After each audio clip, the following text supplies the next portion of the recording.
दिल्ली में रहने के स्थान की, निवास स्थान की, घर की बड़ी समस्या है और खासकर गरीब आदमी के लिए किराए पे घर लेना या अपना मकान लेना लगभग इम्पॉसिबल के करीब है।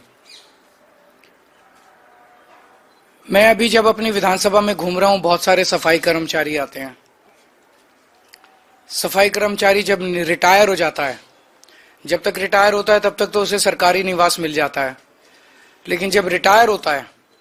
तो वो लगभग सड़क पे आ जाता है।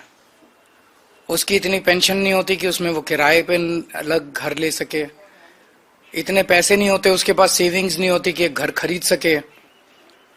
मैंने कई ऐसे सफाई कर्मचारियों को देखा है जो रिटायरमेंट के बाद झुग्गी में अपना जीवन जीने के लिए,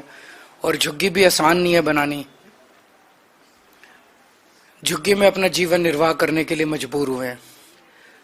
तो आज मैंने प्रधानमंत्री जी को एक खत लिखा है, उसकी एक कॉपी आप लोगों को दे रहे हैं कि दिल्ली के अंदर सरकारी कर्मचारियों के लिए योजना बनाई जाए, स्कीम बनाई जाए, जिसके तहत, क्योंकि दिल्ली में लैंड जो है वो केंद्र सरकार के अधीन आती है, तो अगर सब्सिडाइज्ड, हाईली सब्सिडाइज्ड रेट पे केंद्र सरकार लैंड दे दे तो उस पे दिल्ली सरकार मकान बनवा देगी और आसान किश्तों के अंदर सरकारी कर्मचारी वो उसका पैसा भुगतान करके उसकी मालिक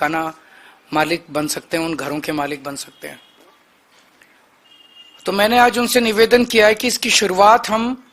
सभी सफाई कर्मचारियों से कर सकते हैं। इस योजना की एनडीएमसी के सफाई कर्मचारी हैं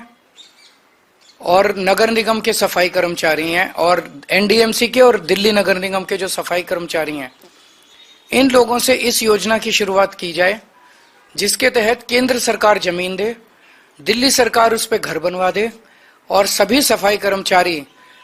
आखिरी के अपने कुछ सालों में अपनी तनख्वाह में से उसकी किश्तें कटवा के, और जब तक रिटायर हों तो रिटायरमेंट में उनके लिए एक सम्मानजनक जीवन जीने के लिए घर उन लोगों को मिल जाए।